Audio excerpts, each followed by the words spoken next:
So first of all, you have a salon that does lashes and brows. And then when the pandemic hit, you realized people aren't able to do these things. So you wanted to create an accessible option.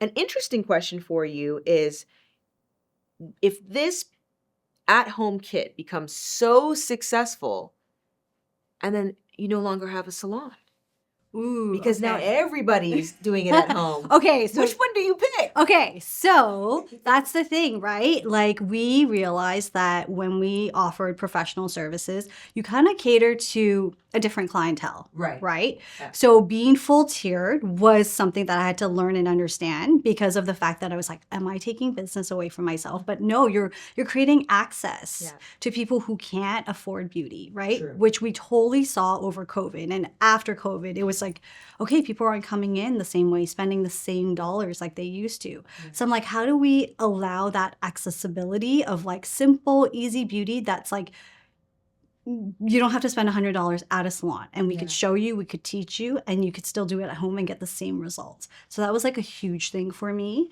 And that's why I actually went with the concept to Walmart first. Like I didn't even have a product. I was like, yeah, I was like, I understood as an immigrant and I was like, where would I shop? And I also have this feeling of like, I don't belong in Sephora. Like till today, yes, like very much so. I was also a teen mom. So maybe that was like my focus was like taking care of like my child and not being involved in beauty and fashion when I was younger. So then when I felt like I was ready to like evolve and be better for myself, like take care of myself, I was like, oh, I can't go in there. That's like really high end for me. So when I created the product, it was really like simple, accessible, and just easy beauty. Like, where can we go get that? Yeah. Right? Especially after COVID. And I was like, okay, let's go to Walmart. Like, if we're going to do this, let's go big. Yeah. Right? And so I went with the concept and I just lucked out that the buyer that I approached had done brow lamination in a studio. Yeah. And so she's like, great idea. Let's do it. You have a year, get your product together. And she kind of helped me with developing the product, like in terms of like the packaging. And yeah, we launched like March of 2023. Right. And so I was like, okay, now let's teach everybody and show everybody how to do this. And that's what we're trying to do. That's the hustle right now, because we had to really correct the fact that, you know, what they saw on Instagram, it's not like, you know, hawk eyebrows where it's flat laid to your head. And also like you're not gonna be fearful of it because people saw burning, you know, skin, burnt skin and hair. And it's like, again, you're not gonna get that because we created something that is super safe, ingredient safe, and nobody has that yet. Was that the biggest challenge for you, is just trying to restructure the perspective of the consumer's mind frame around brow laminating at home? Yeah. So that was number one. Two, that feeling of, am I taking away from my industry and from my peers? I had to really, you know, like tell myself, no, actually, I'm creating more income for you. That was another thing. Yeah. And then, yes, that whole education process of like, okay, being the founder, organically educating, being the subject expert, like, here's how you do it. Here's why you should do it, you know, and just not even the fact that like, okay, now you don't ever have to go to a salon, but like if there's a month that you really can't, here's another option because we can still see you at the salon next month, right? Which we have clients who do that because they're like, you know what, this month I just can't spend that extra $100. Yeah, no, that totally makes sense. Yeah. What would you say has been your biggest win to date? Ooh, okay. So actually going through and being like, I'm dedicated to this pivot. Because I think over COVID, you were like, oh, how do I pivot to survive? And then it was like coming out, no, we're going full force and this is what I want to do. So getting into Walmart, meeting certain buyers that were validated that the product was something and the category was something that we could really grow into. And yeah, just being in this position right now, like.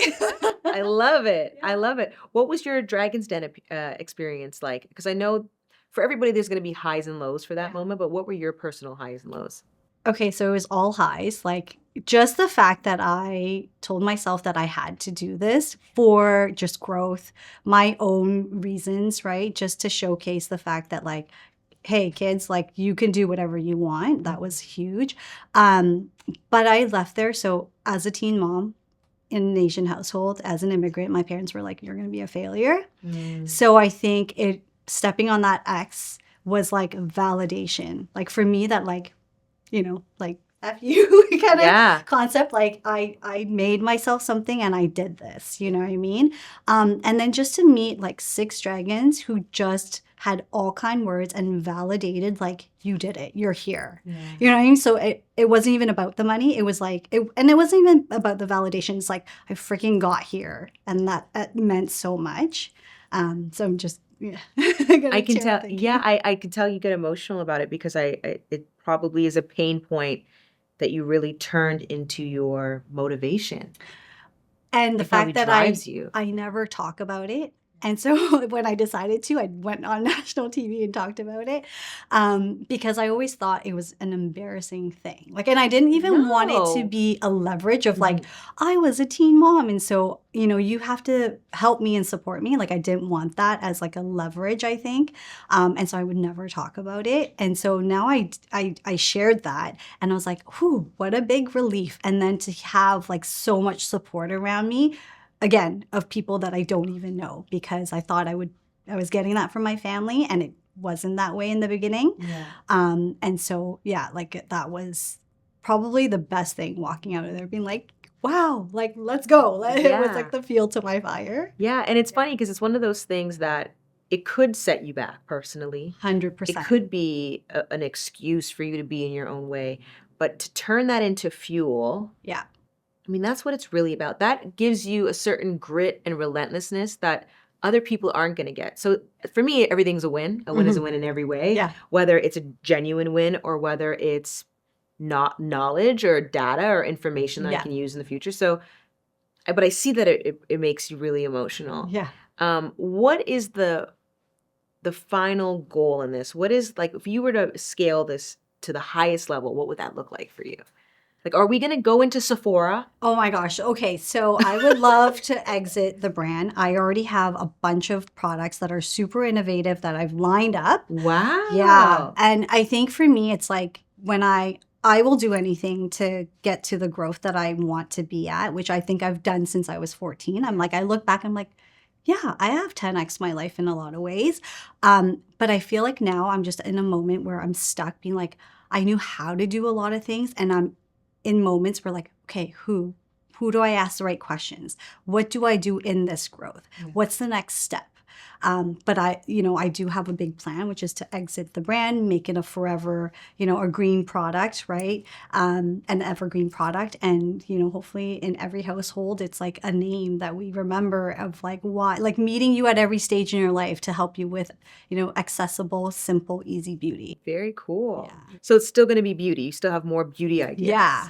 What has been your family's reaction Ooh, okay. as of late? Okay, so I think they're also in this emotion of like, holy crap, what has happened? Yeah. And I'm sharing like a lot of details with them. And I think they're just enjoying the moment too, being like, what is this? What is this all about? Because again, as immigrant families, it's very much like doctors, accountant, nurses, like, okay, if you're that, you're successful. Yeah. So like, what does this even mean, right? Like, what are you doing? What does it even mean? And so there's a lot of like just explaining, like, this is what it is. This is what I'm doing. And they're like, okay, great. Like, let's see. Like, I'm so proud of you, So, Oh, that's wonderful. Yeah. So Yeah, it's great. I think sometimes, when our parents don't believe in us or they feel like we're going to fail or we're not following the exact plan that they had for themselves, it says a lot about what they experienced and the survival mode they had to put themselves in. I feel like anytime someone is limited in their thinking or doesn't celebrate one of my ideas, Right. and I look sort of crazy, Yeah. or I look like I'm just the unicorn of the bunch, for me it makes me feel like I'm ahead of the curve. Okay. I'm like, oh, you don't see it? Yeah. I'm onto something. Yeah, you think yeah. I'm nuts? I'm gonna win. Yeah. Like it's all perspective. It really is. But I don't even know you and I'm proud of you. Oh, thank you. And the fact that like you said two things that I thought were really interesting was you didn't feel like you belonged in a Sephora and you felt like you're a teen mom. And those things that you have in your head, I don't see that at all when you walk in. Oh my God. No, I see polished. The skin is glowing. I'm like, what are you using? What are you doing? I want to know. I don't see any of those things, but it's so interesting, especially as women, because we take on these businesses and there is emotional aspect to it. There is a sensitivity to certain things and we're pushing against a lot of, but No, I'm so inspired Oh, by this thank you. conversation. Thank you. I I'm mean, so gonna do my that brows when I was get the home. conversation I had with somebody being like, yeah, I mean, as a mom too, I wake up and I'm like, yeah, you just can't get in business mode, right? Like you got to be the mom first. You got to deal with all of their like whining issues and why we got to help them. And then you got to focus on business second. And as they grow older, I thought like I could focus more on the business, but it's like the total opposite. I'm like, they need me more now than ever. Right. And so trying to juggle those two things. And I feel like I have to get in character because I want them to, like, I want to break generational trauma too. Absolutely. Right. And so it's like, no, like you can do both. You can be a mom, you could own a business and hear all the hard things that I went through, but you can make it out. It's just a mindset game, right? It's just a mindset game. And obviously seeing you do it, I always say to be a good parent, you really just have to do better than what you were given. Yeah. Because there's no point to hit. There's no manual to be a mom or a dad. Yeah. But if you can do better than what you were given, a win. It's a win. So now you're showing your family like, hey, look what I can do. You can even take it further. Yeah. So that's a huge deal. You're a leader in that way. Yeah. You know, a fierce woman. Thank you. Thank So you. thank you. It was I lovely appreciate it. speaking to Yes, you. And I can't you wait. too. I mean, I Oh see, my I don't know gosh. when we're exiting the company, but let me know when you're on to the next thing. Hopefully soon. Hey, with this mentorship, like, hey, anything Oh, can happen. yes. That's, I right? mean, yeah. I mean, this is the perfect opportunity to like learn and sponge information and connect, and it's going to be awesome. Yeah. So this is cool. Yeah, no, I appreciate it. So perfect. You're already light years ahead. So. No, no, thank you so much. Thank you.